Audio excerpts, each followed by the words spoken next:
Detroit's Cass Corridor, it's the Metro on WDET. I'm Tia Graham. Coming up this hour, what would happen to the state of art and cultural institutions, big and small, without the Michigan Arts and Culture Council? We will learn how the council functions and why their support matters. Have you ever walked into a museum or art gallery and felt an overwhelming sense of awe or intrigue? That experience feels magical, but it's the result of everyday planning, work, and cooperation. Those cultural institutions don't run themselves and often need financial support from outside sources to keep the lights on. The Michigan Arts and Culture Council is a state agency that distributes grants to creative and cultural projects. While the core components of MACC include economic development, education, and engagement, they also form strategies on funding, leadership, and research. However, support for the council has become uncertain in recent times, as some state lawmakers target it as a possible way to save money. Republicans in Lansing moved to eliminate MACC funding entirely last year. The program was ultimately preserved for 2026, but was not given the full amount of money it asked for. As lawmakers negotiate Michigan's budget for 2027, the Michigan Arts and Culture Council once again faces an uncertain future. Joining me now to discuss this is Lisa Craig Brisson, Executive Director at Michigan Museums Association, and Chad Swan-Badgero, Arts Education Program Manager for the Michigan Arts and Culture Council. Lisa, Chad, welcome to the Metro. Thank you so much for having us. Thank you. Of course. Now, Chad, some folks may not know what the MACC is or how it actually works, yet it could have been the reason some of their favorite cultural institutions are open today. What is the role of the MACC? Yeah, thank you, Tia. Michigan Arts and Culture Council is Michigan's number one and only statewide agency that funds arts and culture programming. We were created in the 60s, and so we're actually having a little bit of feedback here, Chad. So we're going to reconnect with you and see if we can get that fixed. But for now, Lisa, we still have you here by phone. If you could just kind of fill in a little bit there what Chad was trying to say about the MACC and how it functions. What's the role of the MACC, especially when we talk about your work? So the Michigan Arts and Culture Council is really the steward for arts and culture public funding. Mm-hmm. So this is where we as a state decide that it's important to support arts and culture organizations, and they're able to distribute that in a variety of ways. And they have a grant program that provides support for arts and cultural institutions for operations. They support capital improvements. They support professional development for staff. They help with equipment costs. So most of the funding that they are given is redistributed to entities throughout the state that provide critical funding for, important aspects of the organization. Now, Lisa, this isn't the first time funding for MACC has been targeted. A number of budget proposals for the current fiscal year did not include funding for it. It was ultimately preserved for the current fiscal year, but once again, we are talking about the potential of it being cut for 2027. What has the discussion been like among nonprofits about the possibility of a future without the Michigan Arts and Culture Council? It's really a concerning conversation, to be honest with you. Public funding is not, the amount of public funding that's available in Michigan is just a critical piece of the pie, a piece of the puzzle in terms of funding for arts and culture entities. We have to rely on a variety of ways to get money. So public funding is part of what helps make operations possible. But in many ways, the type of funding that we receive from the Michigan Arts and Culture Council is so critical for just being able to operate and function. And you said this at the beginning, right? People come to museums, they experience awe and wonder. You go to a show. There's so many ways that arts and culture are part of our lives. Community festivals, even farmers markets have, connections to arts and culture. And those things all take boring things to make happen. And it's very difficult to get corporate sponsors for the boring things. It's hard to be able to charge enough to the general public for the boring things. So what MACC does is it makes it possible to keep the lights on, have staff, have trained staff, all these things that are so behind the scenes but couldn't happen. I like to think about arts and culture organizations like an iceberg. The general public sees the tip of the iceberg, but what is required is so much bigger than that, and that's what MACC is funding. So without the funding of these critical pieces, there are going to be institutions that will be in peril for staying open because they won't be able to literally pay to keep the lights on. And Chad, you're back with us right now on the phone. Yeah. Chad, listening to Lisa now, what are some misconceptions about the MACC? You've noted that it's not simply money in a pot. It is taxpayer dollars. Why should that matter to people? That's right. I think the largest misconception is that arts and culture are just a luxury, that when people are considering budget cuts, that's the first thing to go. But that is the biggest misconception, given that the data we know, just the really hard facts about the funding that we receive from the state and then goes directly back out into communities across the entire state, is that arts and culture makes up 3% of Michigan's entire economy, which represents about $18 billion in our economy in the state and over 120,000 direct living wage jobs across the state.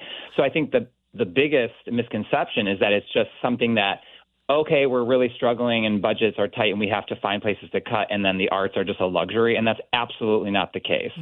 The other being that how much of a return on investment we get from just the small line item that we get. So MACC gets $11 million to grant back out to communities all over the state, but that represents an investment of over $434 million in direct and local expenditures by organizations and audiences. So as Lisa was saying, that funding from us comes into them, but then that represents massive revenue generations by hotels and restaurants and Main Street shops that are also supporting those arts and culture activities that people who come to those communities are experiencing, not only the arts and culture event or organization, but then everything else that they get to see when they come to a community. So I think that's the most major misconception. We're talking about the Michigan Arts and Culture Council, which faces a potential loss of some, if not all, of its funding as state lawmakers negotiate next year's budget. My guests are Lisa Craig Brisson, Executive Director at Michigan Museums Associations, and Chad Swan-Badgero, Arts Education Program Manager for the Michigan Arts and Culture Council. Now, Chad, you were talking just briefly about it, of course, and we did reach out to Speaker Matt Hall. We did not receive a response, but Speaker Matt Hall has suggested philanthropy could step in if MACC funding disappears. As someone on the inside, what's wrong with that plan?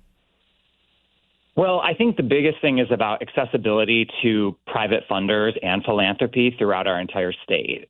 MACC is proudest about the fact that our main mission is to geographically distribute the state funds that we get in the state line item across the entire state, and that we have grants in almost every single county, every 83 counties in the state of Michigan. But that we are often some of the only funders that are accessing a lot of our smaller communities throughout the whole state.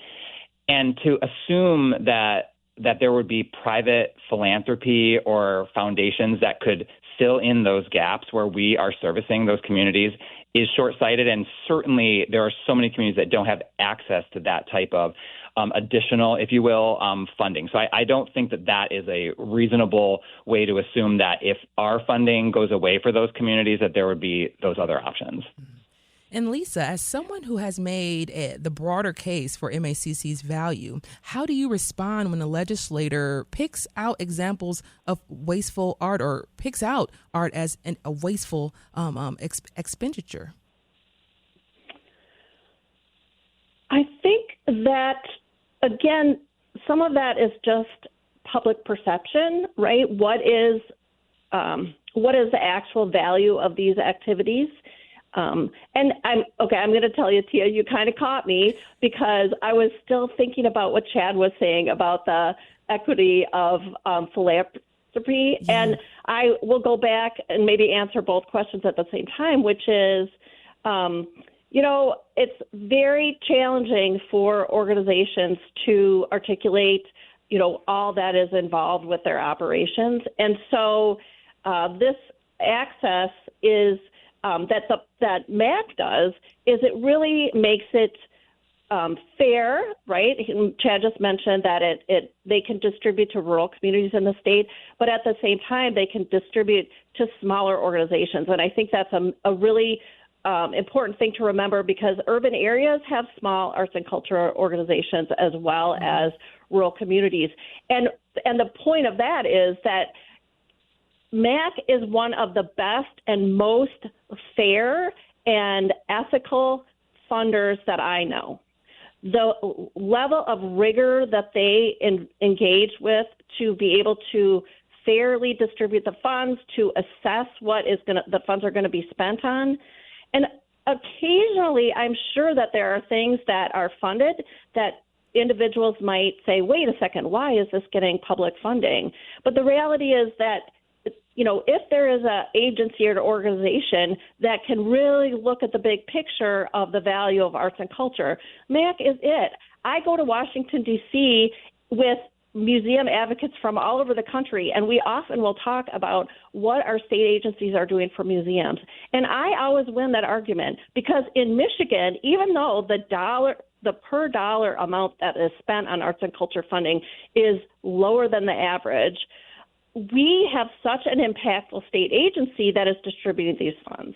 So I really I get it. I get that some people think, why are we funding these things? But there is a level of attention and rigor that is paid by these people, including Chad. They are very public oriented. They're very committed to accessibility. So I think we can trust them. That's my point. We can trust them. And I know it's hard for people to trust government, but this is a small, tiny little agency within a large government, and they have that ability to have that sort of one-on-one relationships with the people they're funding. They know the arts and culture community. They are such good advocates, and they are working very hard to be good stewards of that community. Now, Chad, you're listening to Lisa right now talk about that rigor, talk about that process. Tell us about that rigor, and what does the process look like? How are you all choosing and picking which organizations are receiving funding?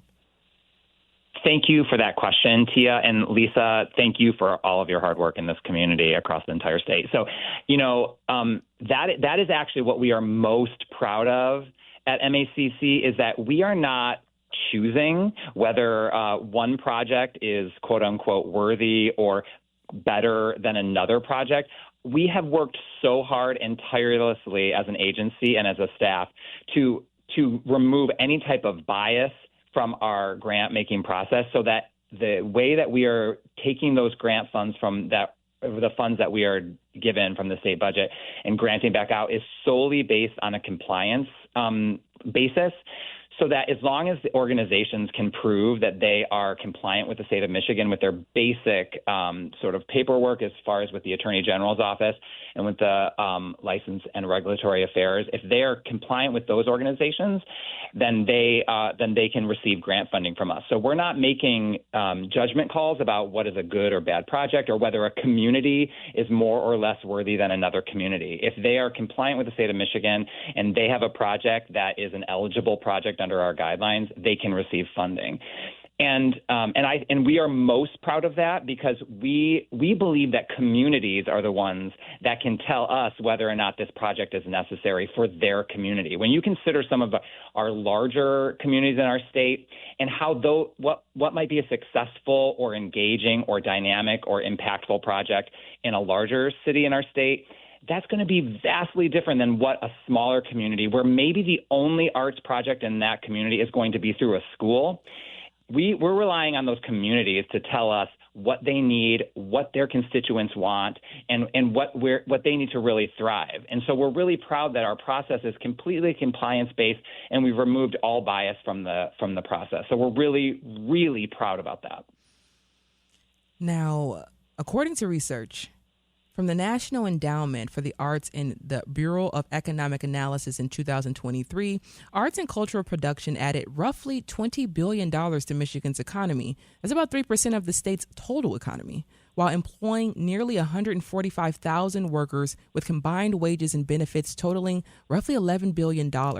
When presented to people, are they usually surprised when they hear the economic impact of arts and culture in this state, Chad? Absolutely. And thank you for those numbers. Everyone is always surprised by that. That's even bigger than all of like sporting, the way sports bring an economy booster to any community. That's even larger than that when we look at arts and culture and the impact. So they're absolutely surprised. I think what is even more surprising, and the way that we as a staff and an agency are even more focused on, is that we receive, in the last handful of years, we're approximately granting out about $11 million that we get in the state budget. And then when we look at the impact in that and how there's almost a 40-to-1 return on investment in communities when they get those small grants from us, but we're receiving actually almost 3 times that in requests. So we're getting between 30 and 40 million in requests from communities all over the state that are eager and really want to bring arts and culture programming to their communities. So what I think is actually most astounding is how with just 11 million, what we're seeing, this enormous return on investment in communities, what we could possibly do with more. If we could serve all of those requests, all that 30 to 40 million in requests, what kind of dynamic, exciting state could we possibly be living in if we were able to grant that much? So I actually prefer, and we as a staff prefer to think about, we already know we're doing good. We hear from our grantees and the ways, the impact that these grants are making in communities on people. But if we had even more than that, what more we could do? So even if it's only 3% of Michigan's entire economy, we're talking all the time about brain drain, trying to address like student dropout rates, and we see the return that arts and culture can make in those areas. What more could we possibly do with more funding? That's what we really would prefer to focus on. And Chad, how directly does MACC funding connect to that broader economic picture versus just funding nonprofits? Expand on that a little bit more if you can. Yeah, we often, it's really, I think that we're often seeing a dichotomy from legislators where when they're considering the budget, they're thinking, oh, well, we really need to fund roads. And so to do that, here's the number in which we're going to need. So where can we pull that money from other places without considering about when you take that funding away from other parts of the state budget, the deeper impacts it's going to have. And we often are thinking, yes, roads are an important thing, but roads mean nothing if they go to nowhere. So if roads are important, but if they don't lead to thriving schools, safe neighborhoods, and communities where people actually want to live and work and raise families, then those roads don't mean anything. And we know that our funding through MACC are creating those dynamic communities that people want to live, work, and raise families in. We know that communities that have a vibrant arts and culture community have an over 20% bump in their property values because those are the communities people want to live in and vacation in and visit. And so we understand that there is a need in many various areas of our state that don't have anything to do with arts and culture, but the arts and culture piece of that are what's really contributing to vibrant communities all over our state, big and small. Lisa, before we get out of here briefly, if you can, we're listening to Chad talk about community, the importance of community in getting out there and letting their voices be heard, especially about what they want in arts and cultural institutions. How do you recommend people get involved?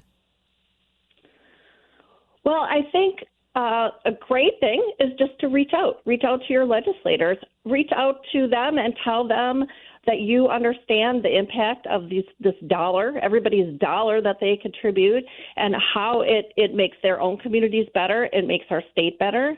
I think talking to your friends and neighbors about it is a really good idea as well. Become someone who talks out loud about the value of arts and culture and communities, and at this moment, the need for a phone call. Call your people. Tell them this is important to you. They are literally deciding that this very minute. So timing is critical, but you don't need to stop as soon as this current crisis is over. This is an ongoing conversation that can happen all the time. And your legislators are out and about in your communities, and you can talk to them. You can just go right up and talk to them when they're at an event and say, this is important to me. And they listen, at least, they listen at least for the moment. They'll listen to you. They'll respect you telling them what they think. So don't be afraid, and please do it. Lisa Craig Brisson is Executive Director at Michigan Museums Association. Chad Swan-Badgero is Arts Education Program Manager for the Michigan Arts and Culture Council.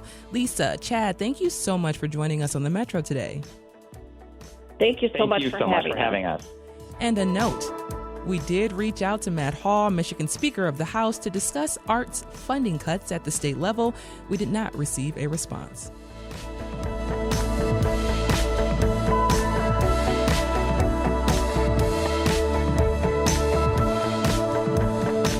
Coming up, a museum for kids has opened in Detroit's Rosedale Park neighborhood. We'll learn more about supporting children through art. Stay right there. This is The Metro.